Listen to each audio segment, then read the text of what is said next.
யாரு தாலிய யாரு அறுக்குறாங்க அப்படிங்கிறத பத்தி இந்த காணொலியில நாங்க தெளிவா விளக்குறோம். பாருங்க, அத்தியாவசிய உணவுப் பொருளான அரிசி, பருப்பு, எண்ணெயில பல மடங்கு வரிய உயர்த்தி 8 கோடி தமிழர்களின் தாலியவும் 145 கோடி இந்தியர்களின் தாலியவும் அறுத்தது யாரு? எந்த கட்சி? பாசிச பாஜக தானே. பொதுமக்களே சிந்தியுங்க. பாத்தீங்கன்னா அதுக்கப்புறம் இந்த வேளாண் சட்ட மசோதாவை ரத்து பண்ணோம். 1.5 வருஷம் போராடி அதை ரத்து பண்ணதுனால ஒரு 2 மாத காலங்களுக்குள்ளேயே 143 அத்தியாவசிய பொருட்களின் மீது 28% ஜிஎஸ்டி வரி விதிச்ச கட்சி எந்த கட்சி? அதாவது 145 கோடி இந்தியர்களின் தாலியை அறுத்தது எந்த கட்சி? பொதுமக்களை சிந்தியுங்க, சிந்திச்சு பாருங்க. இந்த பாசிச பாஜக தான் இவ்வளவும் செய்துகிட்டு வருது. இத நம்ம விட்டு வைக்க கூடாது. இது வெட்டி எரியப்பட வேண்டிய ஒண்ணு. பொதுமக்களே சிந்தியுங்க, சிந்திச்சு செயல்பட வேண்டும். நம்ம வீட்டுல வயல்ல களை வந்துச்சுன்னா அந்த களையை புடுங்கி எடுக்கிறோம். அந்த மாதிரி நம்ம சமுதாயத்துல ஒரு கலை வரும்போது அந்த கலையை நம்ம புடுங்கி எடுப்பது ஒவ்வொரு இந்தியனின் கடமை, ஒவ்வொரு தமிழனின் தலையாய கடமை. மறந்துடாதீங்க, மறந்தும் இருந்துடாதீங்க. அது மட்டும் இல்லாம என்ன சொல்றோம், ஒரு காமன் மேன், ஒரு கார்பரேட் நிறுவனம் தான் 36% வரி பே பண்ணுவாங்க.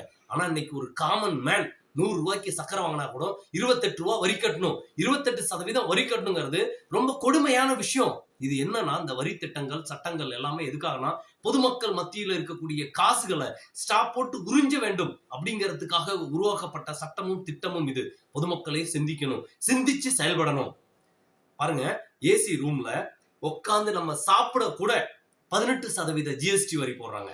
அது மட்டும் இல்லாம ஒரு 5 ஸ்டார் ஹோட்டல்ல 28% ஜிஎஸ்டி வரி வசூல் பண்றாங்க.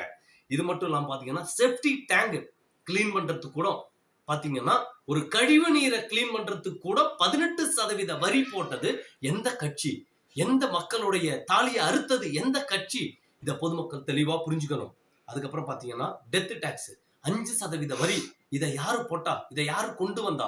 இதெல்லாம் பொதுமக்கள் தெளிவா புரிஞ்சுக்கணும். நம்ம பிறக்கும் போது இல்ல, நம்ம இறந்து சுடுகாட்டுக்கு போகும்போது கூட இந்த நாட்டுக்கு 5% வரி கொடுன்னு சொல்லி உலகத்திலேயே முதலா இந்திய நாட்டுல வரி விதிச்சது எந்த கட்சி?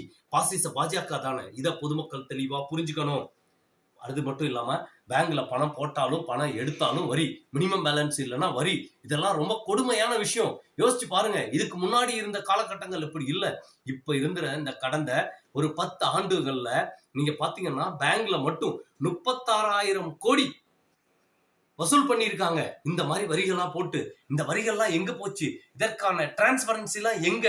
இத பொதுமக்கள் தெளிவா சிந்திக்கணும், சிந்திச்சு பார்க்கணும். பாத்தீங்கன்னா ஒரு டிரான்சாக்ஷன் நீங்க ஒரு 1000 ரூபாய் எடுத்தா கூட 24 ரூபாய் வரி கட்டணும். அந்த மாதிரி டாக்ஸ் போட்டு ஒவ்வொரு டிரான்சாக்ஷனுக்கும் 24 ரூபாய் எடுக்கிறாங்க. ஒரு நாளைக்கு 1 மணி நேரத்துக்கு இந்தியா முழுக்க எவ்வளவு டிரான்சாக்ஷன் நடக்குது?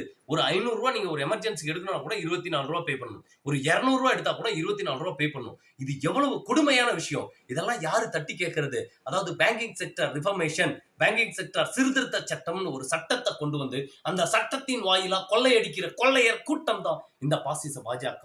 இத பொதுமக்கள் தெளிவா புரிஞ்சுக்கணும்.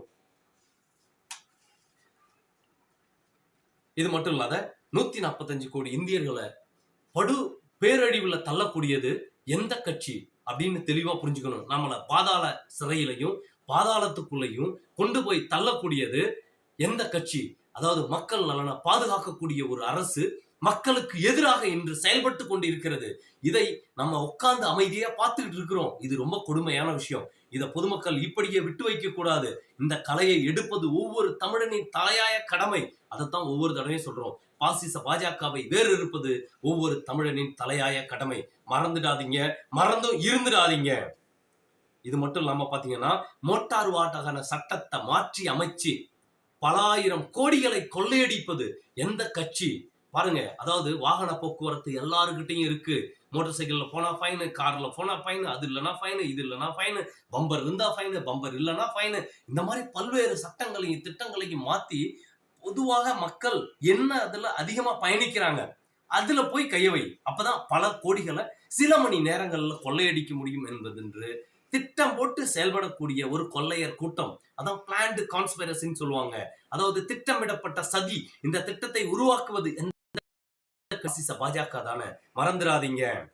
அது மட்டும் இல்லாம பெட்ரோல் டீசல் வரியா 26 லட்சம் கோடிக்கு மேல கொள்ளையடிச்சிருக்காங்க. இந்த வரி பணம் எங்க போச்சு? எந்த நாட்டோட முன்னேற்ற திட்டத்துக்கு வந்துச்சு? எந்த மாநில